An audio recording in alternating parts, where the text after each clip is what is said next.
Boa noite. Que a paz e a graça estejam com todos vocês. Mais uma vez, quer dizer que é uma alegria e uma honra muito grande estar aqui, sempre, estar aqui e compartilhar com vocês da Palavra de Deus. Hoje é uma noite especial, porque eu estou lançando aqui o meu mais novo livro, o último livro, A Procura de Rebeca, o Namoro Cristão.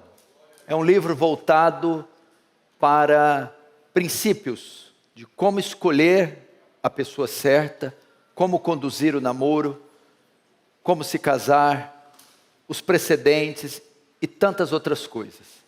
Então tudo que eu vou pregar aqui hoje, o tema da minha mensagem, está contido aqui neste livro. E ele está sendo lançado em primeira mão aqui na Igreja Presbiteriana de Pinheiros. Então no final do culto eu estarei aqui embaixo para assinar o livro para todos que quiserem adquirir. E para aqueles que estão vendo pela internet, procurando A Procura de Rebeca, está disponível na livraria defesadoevangelho.com.br. Livraria defesadoevangelho.com.br. Um senhor me perguntou, um senhor já com certa idade: pastor, esse livro serve também para velho casado? Falei, serve. Esse livro para solteiros, adolescentes, para pais, como conduzir seus filhos na sua solteirice, na relação de sexos opostos, e também para pessoas casadas, porque há princípios aqui que muitos homens e mulheres casados precisam ter, precisam adotar para o seu casamento ser saudável. Queridos irmãos, nós devemos dar uma atenção especial aos nossos jovens, uma vez que eles estão sendo disputados de forma ferrenha pelo mundo, pelo pecado e pelas trevas. Nesse sentido, a relação entre solteiros, que chamamos de namoro, requer uma atenção especial, porque se essa relação não for desenvolvida conforme as Escrituras, se o namoro não for centrado nas Escrituras, muitos males acometerão os jovens, tais como desvio da fé, abandono da igreja, rebelião contra os pais, baixo rendimento na escola e no trabalho. Nós sabemos que as relações ou sentimento entre os solteiros, se não for devidamente conduzido, traz essas consequências. O que a Bíblia fala sobre namoro? Preste atenção. O namoro não é uma prática prevista nem no Antigo, nem no Novo Testamento. Você não encontra esse termo, nem essa palavra, nem essa prática. Por isso temos que ser muito sábios e criteriosos para conduzir a relação dos nossos jovens solteiros. Namoro é uma criação do mundo ocidental. É uma prática típica do Ocidente que tem pouco menos de 200 anos. E existe um fenômeno muito comum no Ocidente chamado prática do namoro recreacional ou sistema do namoro recreacional. O que é o sistema do namoro recreacional? É namorar sem o compromisso do matrimônio. É namorar apenas pelo lazer, para que um desfrute do tempo do outro, do corpo do outro. É para que um dê prazer ao outro, sem qualquer tipo de compromisso. É namorar apenas por diversão. E essa prática é uma prática predominantemente do século XX. Tanto é que é comum você ver casais com aliança prata, graças a Deus na minha época não tinha. A gente já era mais direto. Você vê jovens, 16, 15 anos, com aliancinha prata, mão dadas. Oh, que bom, estão namorando? Sim, estamos. E principalmente o peitinho de pardal, né? Ele, estamos namorando. Aí você larga aquela pergunta: e quando é que vocês vão casar? Ele, casar? Não, nós não vamos casar. Ah não? Então por que é que estão namorando? Eu já sei a resposta. Para abusar um do outro, do tempo, do corpo, dos sentimentos. Mas nós precisamos que entender que à luz das Escrituras, um homem só se une a uma mulher para convergir no matrimônio. Tanto no Antigo quanto no Novo Testamento. E para nós sabermos então, uma vez que essa prática não é prevista, como conduzir a relação entre solteiros e o namoro, nós vamos usar a história de Isaac e Rebeca. Daí vem o título, Procurando Rebeca, porque é Isaac quem vai atrás. É melhor, Abraão manda o seu servo Eliezer, que vai, em nome de Isaac, procurar Rebeca. E através dessa história de Isaac e Rebeca, nós temos vasto e riquíssimos princípios para conduzir essa prática chamada namoro, o mais próximo das Escrituras. Então vamos para Gênesis 24, que é de lá que nós vamos ver essa prática.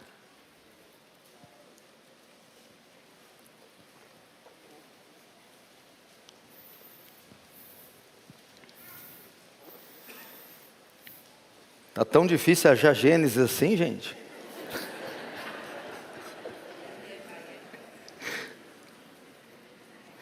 Gênesis 24. Aqui encontraremos princípios de como encontrar o parceiro, como escolhê-lo e como conduzir o namoro. Vamos para o primeiro ponto do meu sermão. Escolhendo a pessoa certa. Verso 2 e 3. Disse Abraão ao seu mais antigo servo da casa, que governava tudo o que possuía: põe a mão por baixo da minha coxa, verso 3, para que eu te faça jurar pelo Senhor, Deus do céu e da terra, que não tomarás esposa para o meu filho das filhas dos cananeus, entre os quais habito. Até aí. Primeiro princípio para a escolha, tanto da menina como do moço, com quem eu namoro. Jamais faça a escolha sozinho. Jamais faça a escolha sozinho. Isaac confiou a escolha da sua parceira a Abraão, seu pai, que posteriormente confiou a Eliezer, o servo mais antigo da sua casa, porque ele sabia da importância que é o matrimônio e a importância que é a relação dos filhos. Então, ele sabia que nesse ponto nós não podemos errar na escolha. Muitos casamentos são fracassados que vêm a mim pedindo aconselhamento, e por mais que você ore e aconselha, no final você tem que dizer: sabe o que é o seu grande problema, moça? Você errou na escolha. Você escolheu um homem ímpio, truculento, mal acabado, preguiçoso, e agora você vai ter que arcar e sofrer com isso, mesmo que Deus, com sua graça, ampare, sustente, as deficiências o acompanharão até o final do casamento. Existem hoje ainda no mundo dois extremos: os parceiros que os pais escolhem para o filho, e o filho não participa. Isso é comum no Oriente. Simplesmente o pai, um sheik árabe, disse para a menina: você vai casar com esse e ponto final. E existe outro extremo, que os filhos escolhem os parceiros sem comunicar com os pais. Já chegam de mão dada noivos, com o casamento marcado, e os pais têm que engolir. Isaac não fez isso, confiou em Abraão para a escolha. E você me pergunta: pastor, de que lado você está? Nem de um, nem de outro. Nunca é bom escolher os extremos. Eu creio que para a escolha ser perfeita, deve haver um consenso entre as duas partes. Os pais respeitam a opinião dos filhos, e os filhos não rejeitam a participação dos pais. Isso é perfeito. E ai de vocês se escolherem, e os pais, crentes, piedosos, disserem não, e vocês insistirem. Lembra de alguém que o pai disse não e insistiu? E quebrou a cara? Sansão se afeiçoou a uma mulher do vale de Soreque, dos filisteus, e o pai: filho, não tem mulheres aqui em Israel? Ah, mas eu quero. Simplesmente perdeu a vida, teve os olhos vazados, a força, e foi um dos piores juízes de Israel. Por que eu tenho que participar, o meu pai? Porque veja só, eu devo fazer a escolha tanto com a ajuda dos pais, como dos anciãos da igreja, presbíteros e pastores. Porque o jovem muitas vezes não sabe escolher, ele escolhe com base em desejos carnais. O menino escolhe: a menina tem que ter cabelo assim, quadrilzinho assim, assim, o olho verde. Ele faz escolha baseada em desejos carnais. E a menina? Não precisa ser muito bonito não, mas tem que ganhar bem. E tem que ser romântico.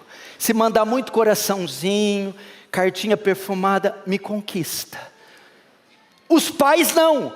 Os pais fazem escolha baseadas em virtudes. Por isso os filhos devem submeter a escolha aos pais. Provérbios 15, 22. Quando não há conselhos, os planos se dispersam, mas havendo muitos conselheiros, se firmam. Veja só, quando temos projetos, para eles serem bem-sucedidos, precisamos de conselheiros. Haveria projeto mais elevado do que escolher a mulher da sua vida, o homem da sua vida? Então é necessário os conselheiros. Mas muitos jovens vão discordar dizendo: não, meus pais não podem me ajudar na escolha, ele vai escolher errado. Ah é? Ele escolheu errado quando escolheu sua mãe? Você ama sua mãe ou você queria trocar de mãe? Te digo, os teus pais têm mais competência para escolher do que vocês. Esteja certo disso. Porque eu não sou jovem, né? Os jovens escolhem com base na aparência, ou... Porque chega aquele rapaz dentro de casa, começa a gostar da neta do Arival. Só pelo cheiro no portão: Arival, não quero nem receber. Mas pai, você tem o dom de discernimento no olfato? É mais ou menos isso. Jamais faça escolha sozinho, primeiro ponto. Segundo ponto: não há provisão fora da casa de Deus. Não há provisão fora do povo de Deus. Verso 3 e 4. Para que te faça jurar pelo Senhor Deus, que não tomará esposa para os meus filhos das filhas dos cananeus. Verso 4. Mas irás à minha parentela, e daí tomarás esposa para meu filho Isaque. Veja só. Abraão disse: escolhe uma mulher, mas não vá entre os cananeus. Tem que ser da nossa terra, da nossa parentela. O que esse princípio ensina? Você jamais pode escolher uma pessoa do mundo, uma pessoa ímpia, um pagão. Você jamais pode escolher alguém lá fora. Nós pastores, presbíteros, pais, devemos orar para os nossos jovens e filhos, para que Deus proveja parceiros para eles, de dentro da casa de Deus, de entre o povo de Deus. 2 Coríntios 6,14, você sabe de cor salteado: não vos prendais a um jugo desigual com os infiéis, porque sociedade tem a justiça com a injustiça, e que comunhão tem a luz com as trevas.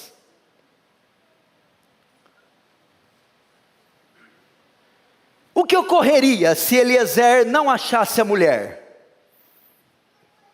Verso 8 diz que ele estaria livre do seu voto. Verso 8: caso a mulher não queira seguir-te, ficará desobrigado do seu juramento. O que eu aprendo aqui? Pastor, mas aqui não tem ninguém. Eu sou solteira, quero alguém, não tem ninguém. Eu sou solteiro e eu quero alguém, não tem ninguém. Se só existe provisão dentro da casa de Deus, do povo de Deus, eu não estou dizendo só de Pinheiros, mas de outras igrejas filhas, mas eu estou falando da comunidade dos cristãos, entre os cristãos. Se não há provisão dentro da casa de Deus, para você, por alguma razão, Deus quer você sozinho. Deus quer você sozinho. Por alguma razão, talvez não seja o seu momento de casar agora, ou talvez até tenha te chamado para o celibato, que é um dom reconhecido. Porque 1 Coríntios 7, 32, 33 diz: quem não é casado cuida das coisas do Senhor, como para agradar o Senhor. O casado cuida das coisas de casado, mas o solteiro cuida das coisas de solteiro. Ou seja, talvez Deus quer que você use a sua solteirice por mais tempo, para promover o reino dele. Como foi com Daniel na Babilônia, como foi com Sadraque, Mesaque e Abednego, como foi com José por algum tempo, como foi com o próprio Davi por algum tempo. Existem muitos casamentos que são ruins, porque talvez o indivíduo não tenha esse dom. Ele seria mais feliz se fosse solteiro, ou ela seria mais feliz se fosse solteira. Então aprenda esse princípio: não há provisão fora da casa de Deus. E se você não encontrou ainda, não vá buscar lá fora. Porque outro perigo que acontece: não há dentro de casa, o casal começa a se gostar, mas uma das partes é ímpia. E o que acontece?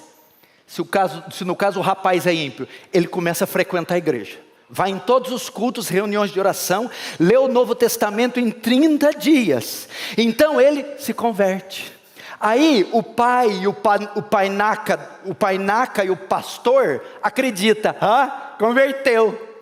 E aí aprova o namoro. Dali 4 meses ele sai da igreja e leva ela. Ela está com a mini saia cortada, borrada de batom, seios para fora, perdida. É claro que ele vai converter, ele faz tudo para ter a menina, ele vira até a 4ª pessoa da Trindade.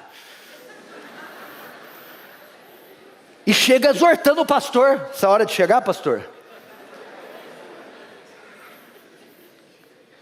Cuidado com isso.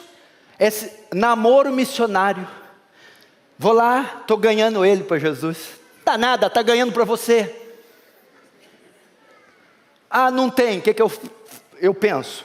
Deus te quer sozinho por enquanto. Terceiro princípio: na escolha do namorado ou da namorada, você deve procurar virtudes e não beleza. Vamos ver o verso 21. O homem observava em silêncio, atentamente, para saber se teria o Senhor levado a bom termo a sua jornada ou não.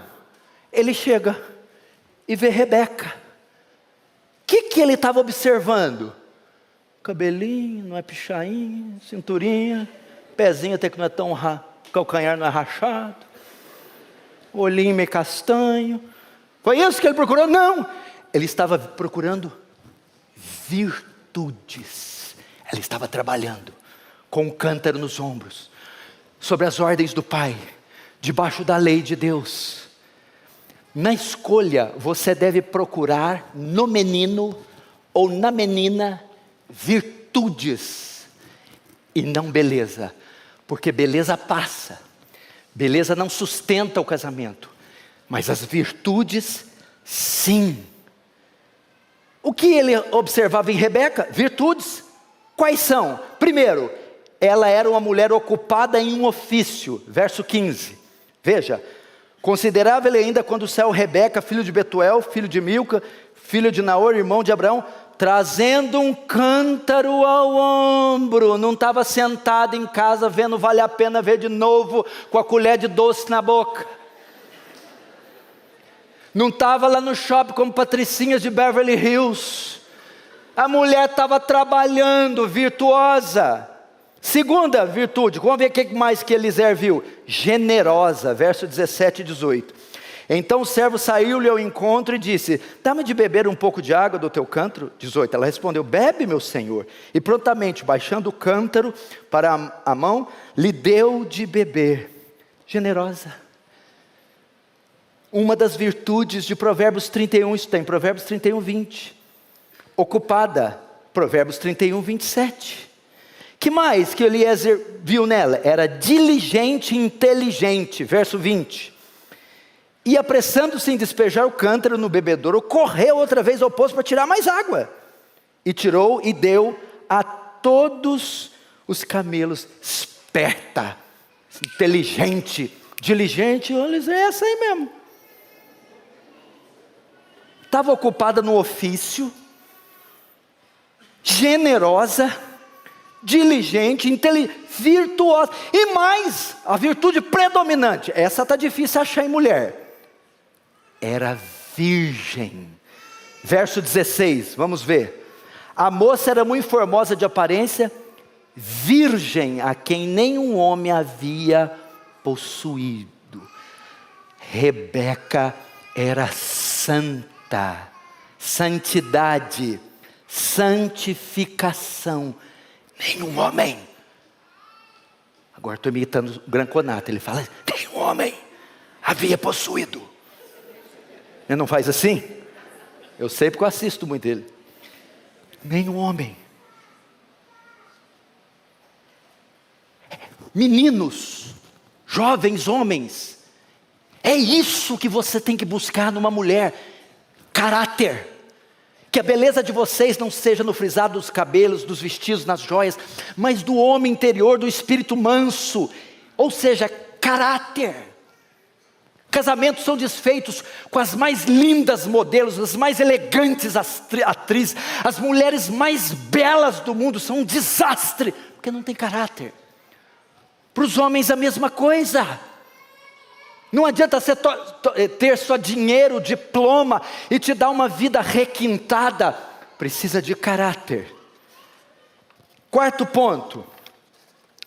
No namoro. É o homem que tem a iniciativa. E não a mulher. Quem é que pedia a mão de quem em casamento antigamente? Porque hoje ninguém pede mais nada, né? Por isso que Deus me privou de ter mulher. Só tenho homem. Porque senão eu ia ter que usar um brinquedo que eu tenho lá em casa. Imagina apertando a cama e tim-dom, com aquela cueca de fora escrita Pitbull. E eu sou faixa azul de jiu-jitsu.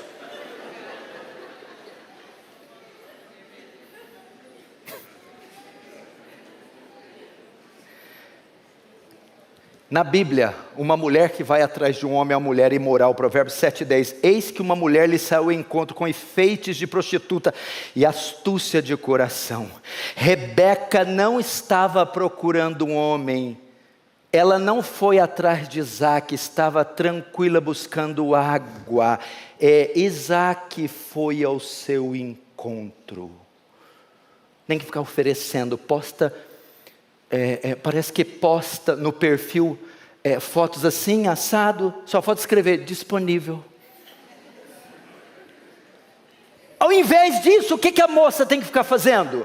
Ao invés de ficar atrás de homem, crescer ambos, mas principalmente a mulher, crescer nos seus respectivos ofícios. O menino, cresça em ofícios de homem. A menina, cresça em ofícios de mulher.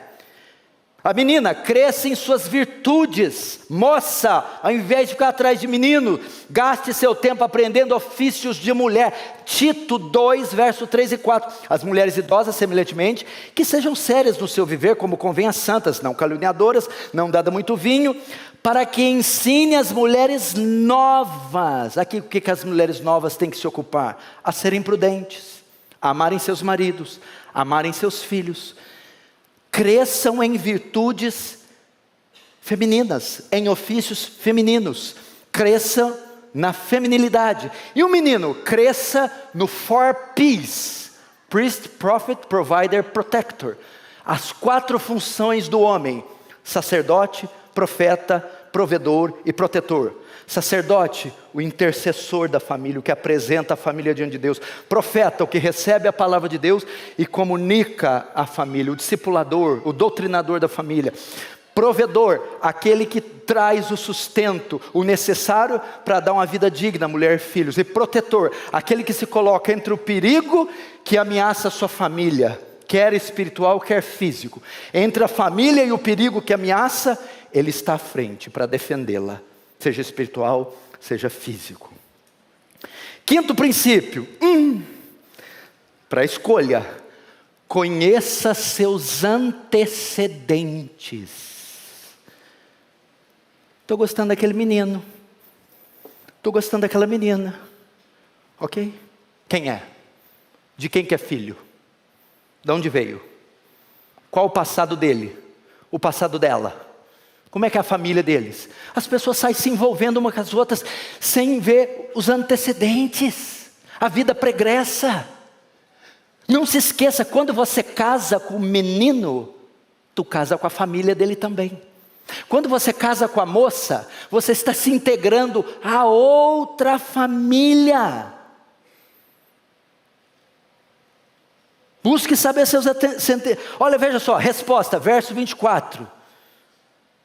Ela respondeu: sou filha de Betuel, filho de Milca, o qual deu a luz a Naor. É como se você dissesse: sou cristã, de família cristã, de gerações cristãs, minha família é honrada.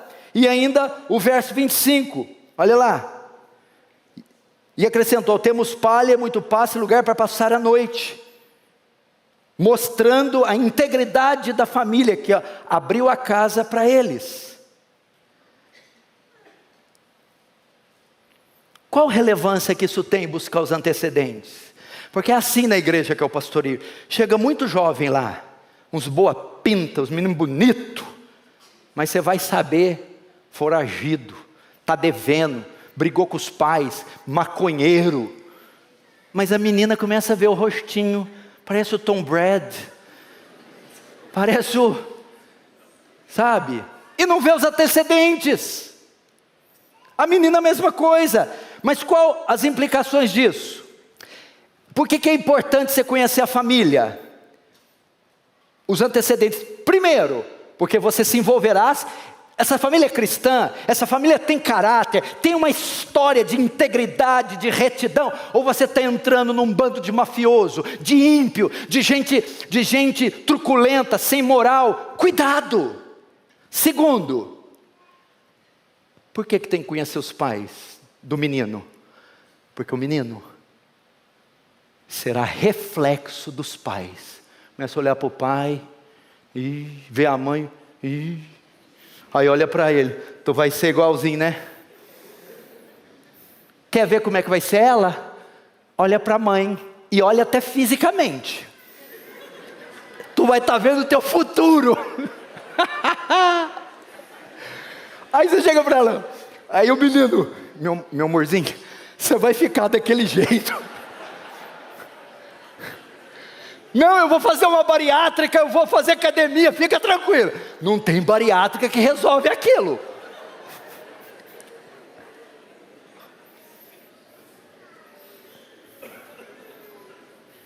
Dá uma olhada. Os filhos muitas vezes são reflexos dos pais.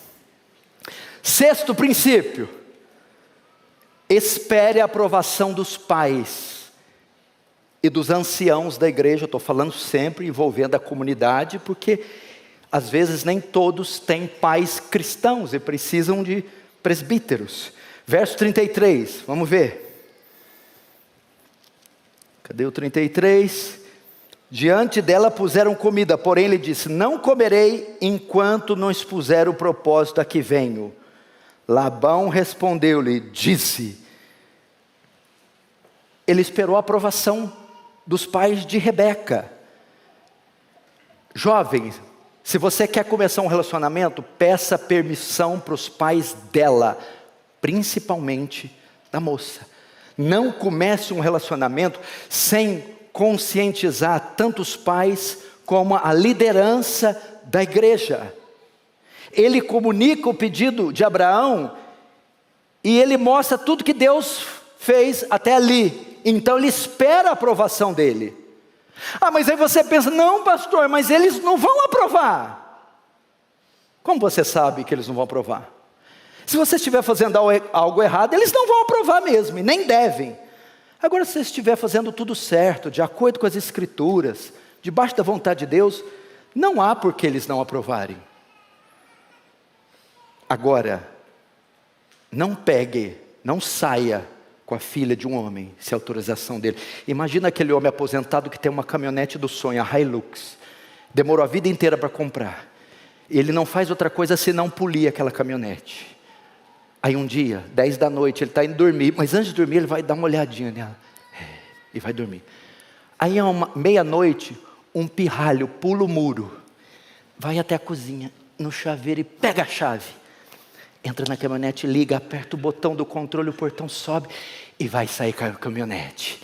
E vai dar cavalo de pau a noite inteira, encher de amigos e bituca de cigarro e cerveja, e risca a caminhonete. Às 4h30, 5 ele volta, abre o portão e coloca a caminhonete. Sem a permissão do homem. Quando aquele homem levantar, a primeira coisa que ele vai ver não é a mulher, é a caminhonete. A hora que ele chega lá, vê ela riscada.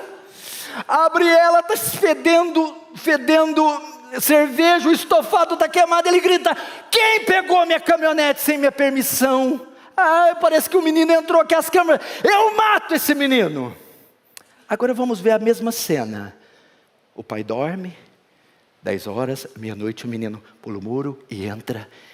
E ele vai pegar não a caminhonete, mas a filha de 16 anos. E vai ficar com ela, usar e abusar a noite inteira.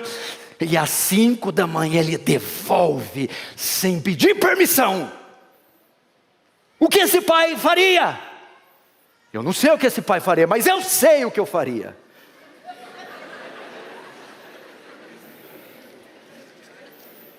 Não faça sem a aprovação dos pais. 7º, temor a Deus e honra aos pais. 7º princípio para o namoro. Verso 43 e 44. Vamos ver. Eis agora junto à fonte d'água a moça que sair para tirar água, a quem eu disser: dá-me um pouco de água do teu cântaro.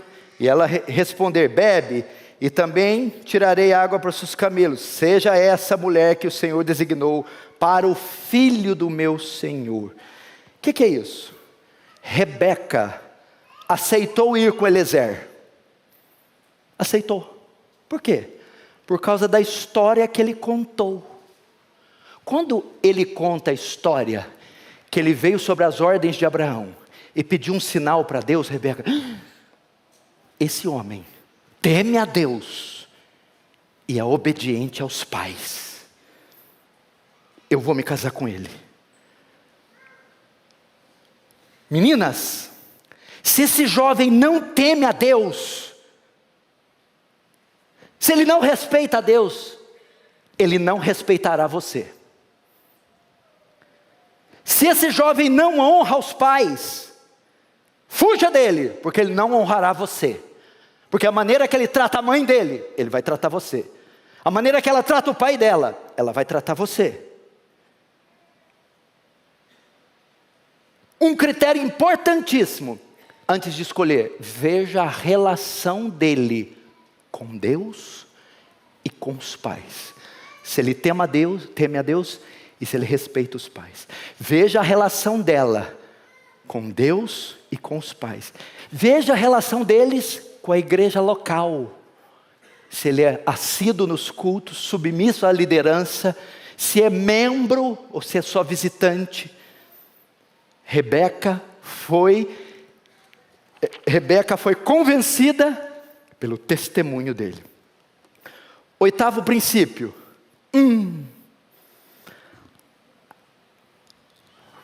A intimidade está restrita ao casamento. Verso 57 e 58.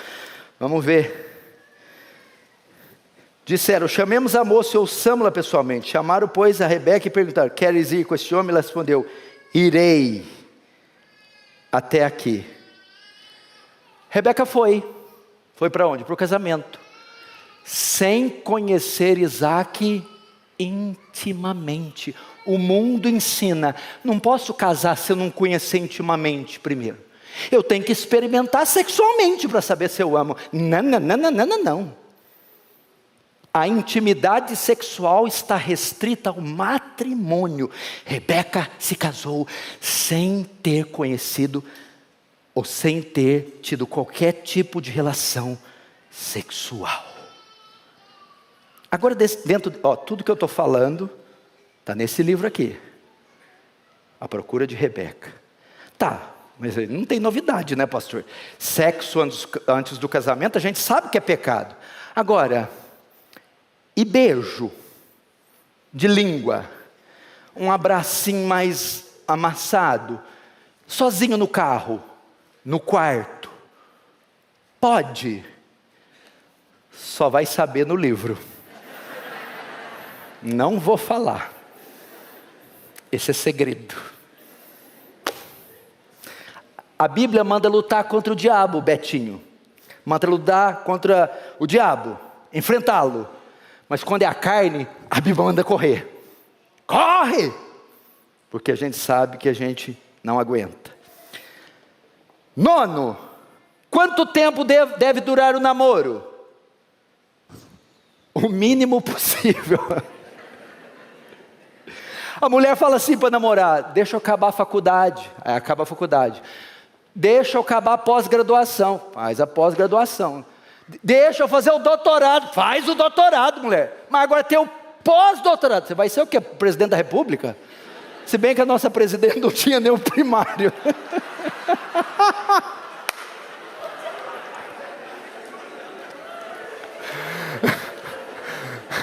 Estou aprendendo com o Arival, gente. Estou ficando muito com o Arival. Nada, o Arival está pensando, nossa, essa tinha que ser comigo. Não, minha filha. Se o namoro for muito extenso, vocês podem ficar o tempo todo correndo o risco de serem tentados. Quanto tempo deve durar o namoro? O tempo suficiente para a preparação do matrimônio. É o que eu recomendo. Último princípio agora. O namoro tem como objetivo o casamento. Então vem a pergunta. Quando é que eu posso pensar em me relacionar com uma mulher? Quando é que eu posso namorar? Eu tenho 15, 14, 16, 18, 20. Quando é que eu posso namorar? Ou a menina, quando é que eu posso namorar com um homem? Bom, se o namoro só pode acontecer se tem como finalidade o casamento, você só pode então começar um namoro se for para casar. Ok? Não é isso? Então quando é que eu posso namorar? Casamento é coisa de homem. Casamento é coisa de mulher. Quando é que você pode namorar? Quando você deixar as coisas de menino e assumir as responsabilidades de um homem. Quando você deixar as coisas de menina e assumir a responsabilidade de uma mulher, então você pode pensar em namoro para convergir no casamento, porque ambos estarão aptos para pensarem no matrimônio. Cânticos 8:4, conjuro-vos, ó filha de Jerusalém, que não acordeis nem despertei o meu amor até que este queira. Que é uma tradução melhor? Prometam, mulheres de Jerusalém, que não despertarão o amor antes do tempo. Onde está a falha? Por que muitos casais namoram 5, 10 anos, ou largam até cheio de pecados? Porque cada vez mais cedo se desperta o desejo pelo sexo oposto nas crianças. Como é que um menino de 12 anos vai poder gostar de um menino ou uma menina de 13? Se eles não têm estrutura física, financeira, emocional. Nós temos que preservar a inocência dos jovens, para que eles tenham desejo pelo sexo oposto, quando atingirem já uma idade que tenham responsabilidade quanto ao corpo, quanto aos sentimentos e quanto ao sexo oposto. Por isso não podemos despertar o amor pelo sexo oposto precocemente, porque depois não vai ter estrutura para alimentar esse sentimento. Não tem idade ainda. Porque o menino é assim no mundo, ou nas igrejas, né? O menino de 16 anos quer namorar, quer assumir uma mulher. Ele não tem nada de homem. Ele não é homem. Só que ele quer práticas de um homem, sem ter as responsabilidades de um homem. O mesmo para a mulher. Então, quando é que você vai começar a namorar? Quando você assumir responsabilidade de um homem maduro e de uma mulher madura, porque os dois trabalharão para o casamento. Fim, verso 67.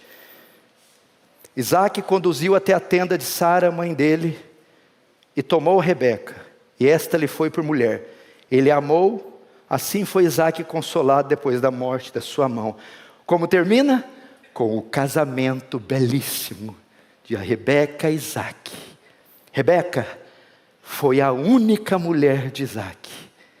Isaac foi o único homem de Rebeca.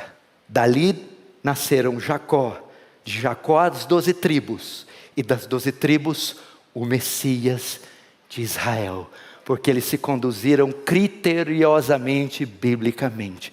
Que seja assim com as nossas gerações, que Deus guarde nossos jovens da pornografia, da prostituição, das intrigas, das crises, dos divórcios, dos casamentos precipitados, e venhamos dar glória a Deus na nossa solteirice, com casamentos sólidos, que converjam em famílias sólidas, numa sociedade sólida, numa igreja sólida, e nós tomemos o Brasil por essa unidade básica que é a família. Amém? Vamos orar então. Feche os seus olhos. Querido Deus, obrigado por Tua palavra, Senhor. Obrigado. Que o Senhor preserve os nossos jovens, Senhor, que dê a eles um norte, um respaldo bíblico, para terem namoros santos, puros, dignos. Que não sejam reproduções dessa cultura caída, da malhação, das novelas, mas que sejam reproduções da palavra de Deus. Guarda os que estão sendo tentados, livra os que estão ansiosos, deprimidos, traz paciência àqueles que estão esperando, porque a Tua vontade é boa, agradável e perfeita. Em nome de Jesus, amém.